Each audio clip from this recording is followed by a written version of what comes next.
intercepts, slope, symmetry, and asymptotes. We'll have to discuss through examples on the equation of 3x plus 4y equal to 12. Find the x-intercept, y-intercept, gradient, or slope.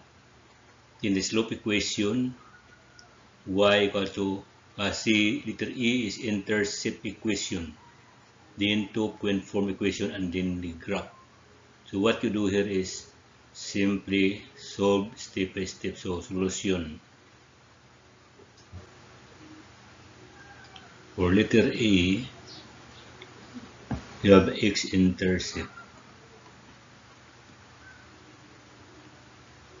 The x-intercept is a point where the line passes the x, so x-intercept. So set y equal to 0, 3x plus 4 times 0 equals to 12. Then you have that one, x equals to 4. So the point is 4, 0. In B, y-intercept. Y-intercept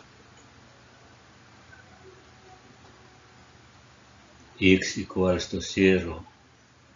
So we have that one, 3 times 0 plus 4y equal to 12.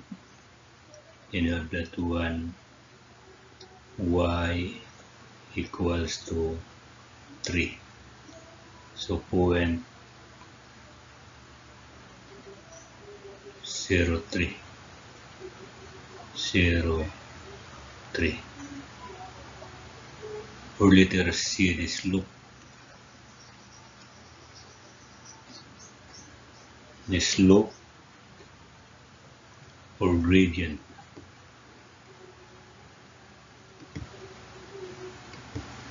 M is equals to y2 minus y1 over x2 minus x1 equals to 3 minus 0, 0 minus 4 minus 3/4. Letter D, slope intercept equation. So slope equation, standard form is y equals to mx plus b. So therefore y equals to minus 3/4 plus 3.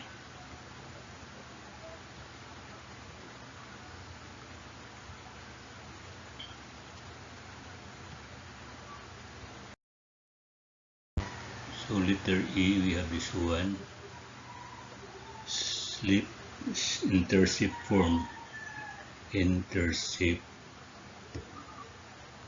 form equation.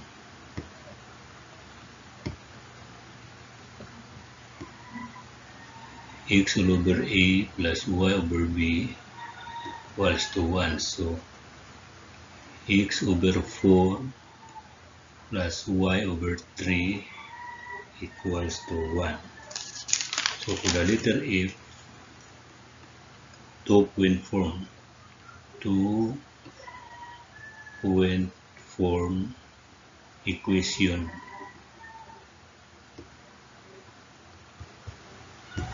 Have that 1y minus y sub 1 equals to y2 minus y1.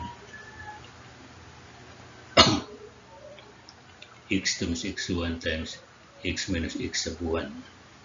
So y minus 0 equals to 3 minus 0 all over 0 minus 4 times x minus 4. Or you have this one,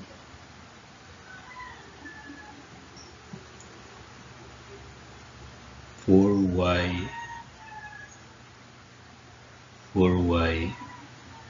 equals to minus 3x plus 12, or simply that one, or y or 4y plus 3x equals to 12.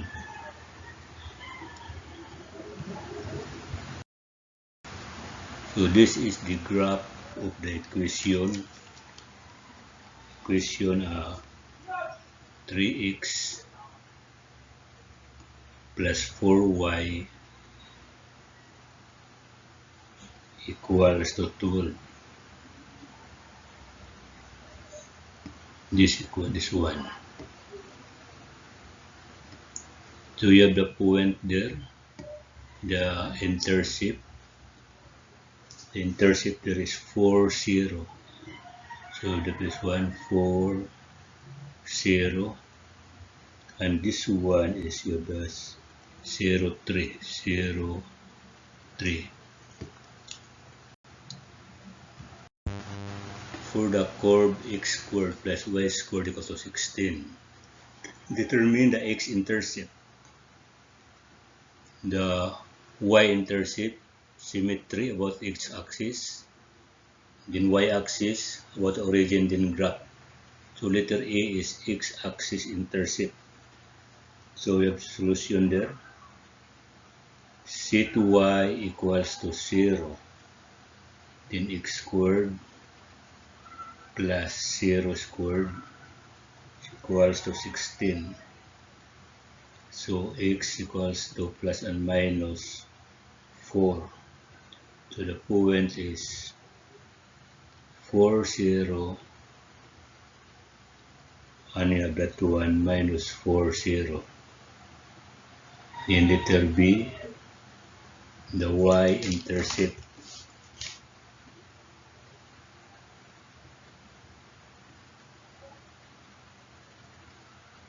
set x equals to 0.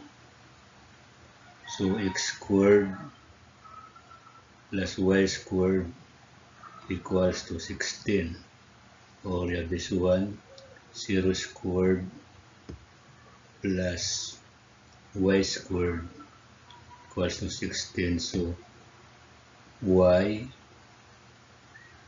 is equals to plus and minus 4. So point 0.4, point 0 minus 4. Then letter C, letter D, x-axis. No, letter C. This one is letter C.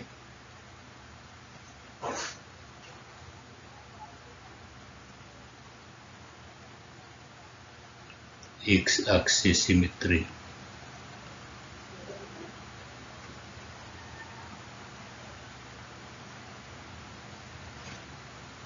Y with minus y. So you have that one, x squared plus y squared equals to 16. Or you have this one, x squared plus minus y squared equals to 16,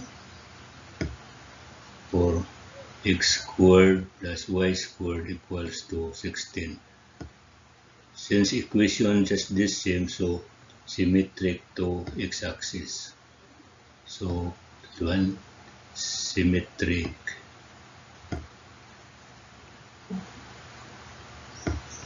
to x-axis. So letter D,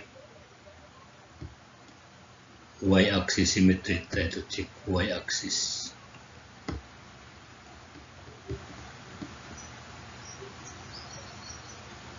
Y-axis symmetry. So you have about y-axis symmetry. Y-axis symmetry. Y-axis symmetry. Set x to negative x. So x squared plus y squared equals to 16. minus x squared plus y squared equals to 16. X squared plus y squared equals to 16.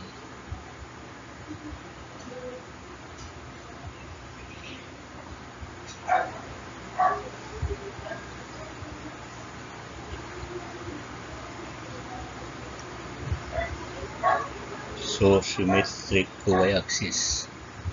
So symmetric to y-axis.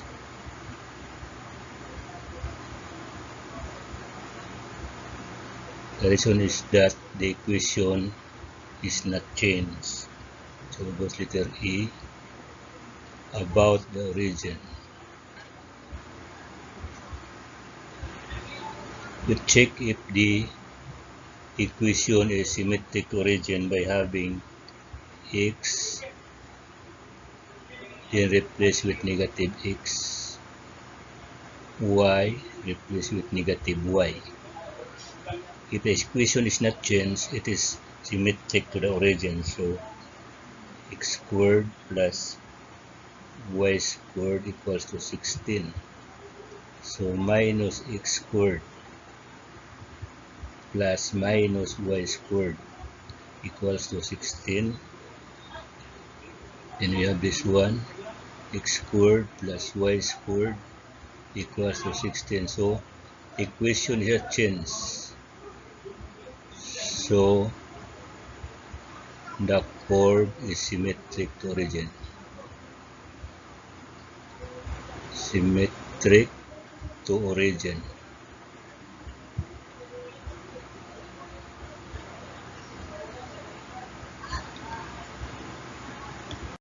This is the graph of the curve x squared plus y squared equals to 16. So this is the curve. So the point is this one, intersection. So the point is this one, intersection. Intersection, origin. This one is the point. This one is the point of intersection. So we mark that point now.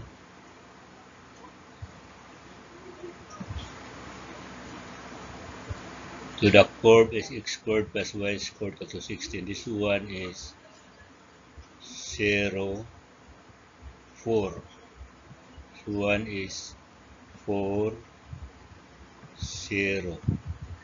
This one is 0 minus 4.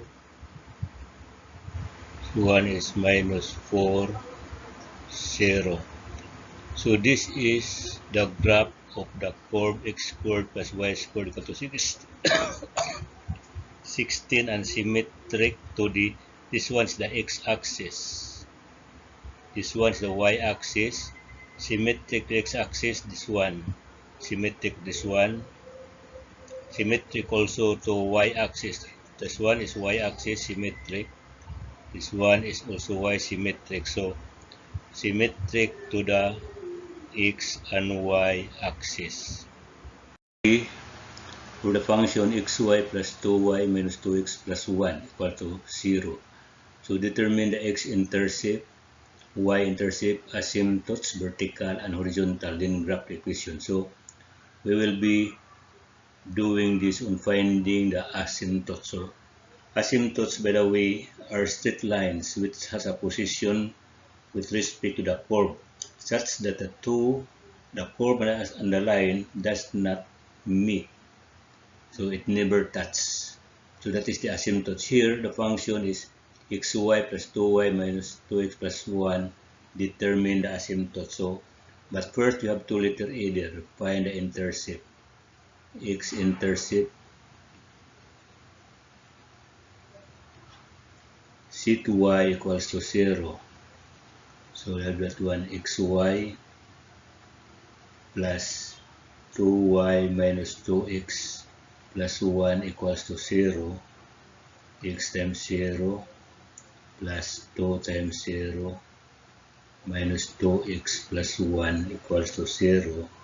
So x equals to 1/2. So the point there is point 1/2 0. Letter B, y-intercept. Y-intercept, set x equals to 0. 0 times y plus 2y minus 2 times 0 plus 1 equals to 0. So 2y equals to minus 1. 2y equals to minus 1. To this one.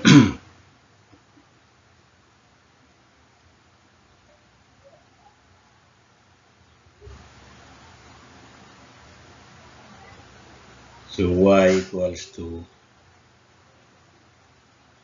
minus 1/2. So your point 0 minus 1/2.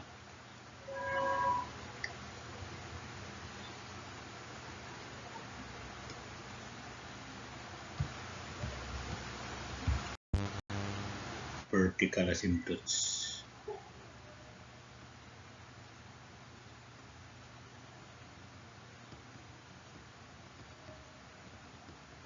So for vertical asymptotes, solve y and let denominator 0.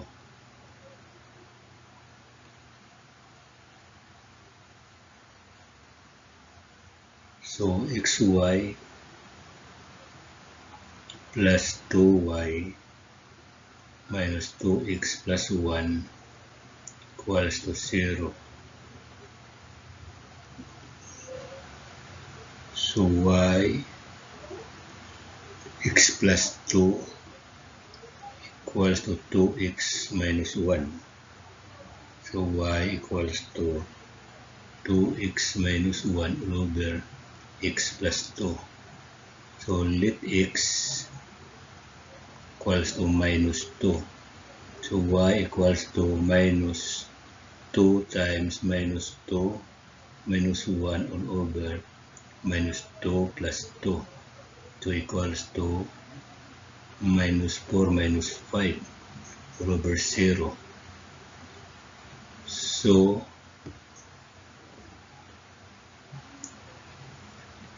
x equals to minus 2, the asymptotes. Vertical asymptotes. Vertical asymptotes.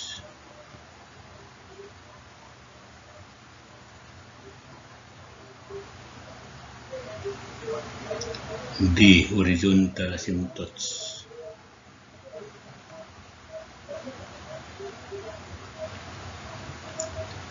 Horizontal asymptotes, the same thing for the vertical, but solve x, then find the value of y such it becomes to 0, the denominator. So we have that one.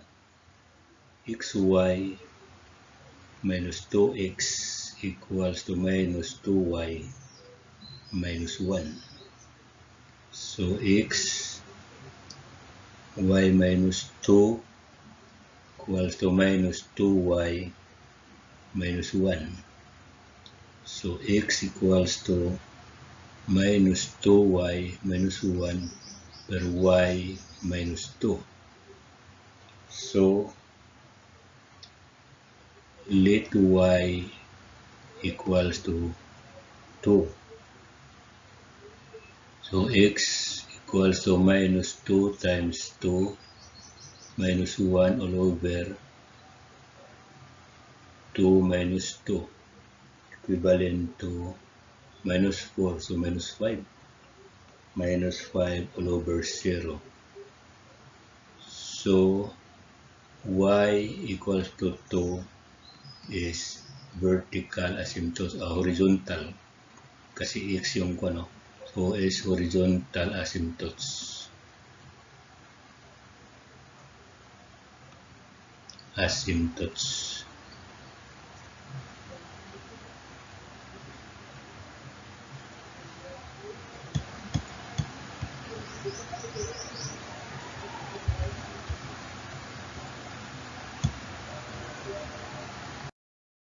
this is the graph of the asymptotes of the functions of xy minus of xy plus 2y minus 2x plus 1 equals to 0. So this one, the asymptotes, horizontal asymptotes, horizontal asymptotes, asymptotes, where you have y equals to 2. This one is a vertical asymptote, so this one is vertical